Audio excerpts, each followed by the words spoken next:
Hello students, मैं श्री दीपचंद चौधरी महाविद्यालय ललितपुर से आज हम आपको कपास की जो विशेषताएं होती हैं उनके बारे में बताएंगे। तो कपास की दो विशेषताएं होती हैं। पहली होती है भौतिक विशेषताएं और दूसरी होती है आपकी रासायनिक विशेषताएं।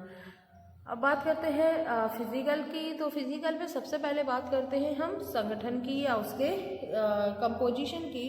तो कंपोजिशन की बात करें तो जो हमारा कपास का रेशा होता है वो सेल्यूलोज का बना होता है और इसका जो सूत्र होता है वो होता है CHO C6 यानी कार्बन के 6 मॉलिक्यूल्स। इसके बाद बात करते हैं ऑक्सीजन की, तो 10 मॉलिक्यूल्स हाइड्रोजन के 10 मॉलिक्यूल्स और ऑक्सीजन के 5 मॉलिक्यूल्स जब आपस में मिलते हैं तो फिर ये कपास जो है बनता है।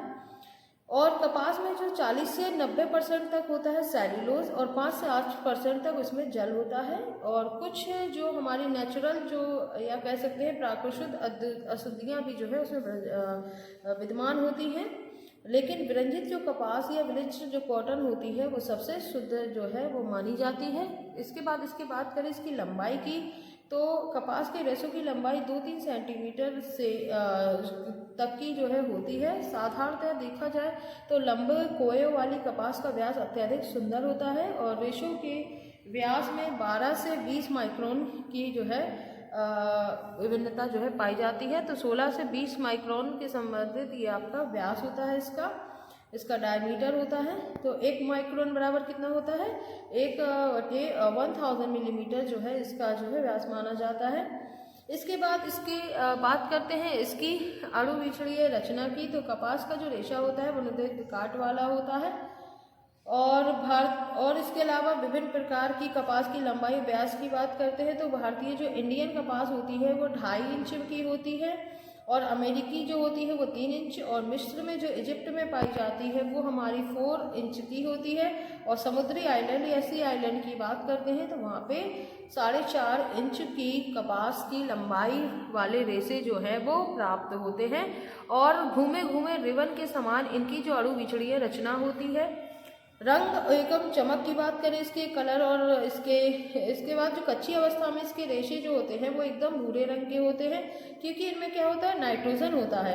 और पकने के बाद ये रेशे क्या होते हैं सफ़ेद रंग के हो जाते हैं और सभी प्राकृतिक रेशों में जो कपास का रेशा होता है वही जो है सफ़ेद होता है, परंतु कई बार धूप आदि के कारण इसके रेशे जो हैं वो कैसे दिखाई देते हैं एकदम पीले से कलर के जो है वो नज़र आते हैं और ब्लीचिंग करने के बाद इसकी सफ़ेदी जो है अत्यधिक बढ़ जाती है, यानी बिल्कुल वाइट कलर के जो है आपको दिखाई देते हैं।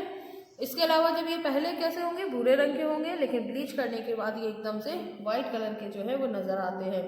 और कपास के रेशों में क्या होता है प्राकृतिक चमक नहीं होती है, जिसके कारण इससे जो वस्त्र बनते हैं वो थोड़े मंदरूप के होते हैं, यानी डल एकदम नज़र आते हैं। और कृत्रिम विधि से मर्सराइजिंग करने के बाद इसमें चमक जो है वो लाई जाती है और मर्सराइज्ड जो कॉटन फैब्रिक होता है वो फिर कैसा दिखने लगता है बिल्कुल सिल्क के समान जो है इसमें चमक दिखने लगती है। तो अब बात करते हैं इसके साथ साथ इसमें एक पॉइंट और अगर हम जोड़ना चाहें तो इसकी क्लीनिंग की बात करें तो जो कपास का रेशा दूसरे जो चिकने रेशे होते हैं जैसे रेशम होता है, लिनन होता है, उसके समान ही जो है रेयॉन के समान ये इतना साफ तो नहीं रहता है, लेकिन अन्य रेशों की अपेक्षा इसकी धुलाई जो है अत्यधिक सरल रूप से जो है वो की जा सकती है और यह रेशा उन सब रेशों में सबसे अच्छा माना जाता है जिनमें नियमित धुलाई की जो है आवश्यकता पड़ती है। इसके बाद जो नेक्स्ट पॉइंट आता है वो आता है इसमें ट्विस्टिंग या ऐठन का। तो समुद्री जो द्वीप होते हैं वहाँ पे जो हमारी कॉटन जो है पाई जाती है वो एकदम अत्यधिक ऐठन वाली होती है और उसके साथ साथ इसके जो ऐठन जो है वो 1 इंच से लगभग 400 तक पाई जाती है। अमेरिकन कपास में लगभग यह ऐठन जो है 200 से 250 प्रति इंच तक पाई जाती है और भारतीय कपास में लगभग 200 प्रति तक जो है वो पाई जाती है।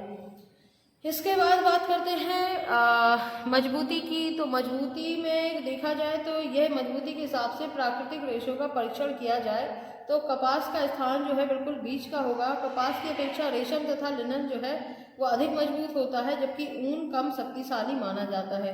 कपास सूखी दशा की अपेक्षा गीली दशा में अधिक मजबूत होता है, जबकि रेशम और ऊन गीली दशा में कमजोर हो जाती है और कास्टिक सोडे के प्रयोग से इसकी मजबूती में और अधिक वृद्धि जो है वो की जा सकती है। इस प्रक्रिया को मर्सराइजिंग कहते हैं और इससे वस्त्रों में क्या होता है कि चमक और रंगों के प्रति सादृश्यता जो है वो आ जाती है।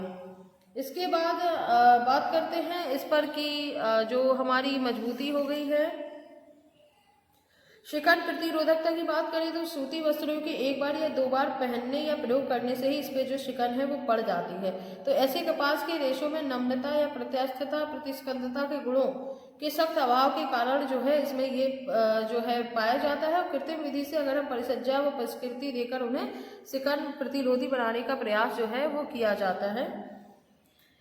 इसके बाद एक आपका आता है, इसमें जो एक गुण और होता है वो होता है विविधीय वाला जो गुण है वो इसमें होता है और स्थायित्व की इसमें अभाव होता है, क्योंकि ये जो है इसमें जो है सिकुड़न पैदा हो जाती है, इसलिए इसका रेशे में स्थायित्व की जो है वो कमी होती है। तो ये जो आपके भौतिक गुण हैं कि इसके संगठन, इसकी लंबाई, व्यास, अणु बिछड़ी रचना, रंग, चमक, प्रत्यास्थता, मजबूती, शिकन प्रतिरोधकता जो है और इसके साथ साथ जो आता है आपका स्थायित्व, तो ये सारे जो गुण हैं वो पाए जाते हैं।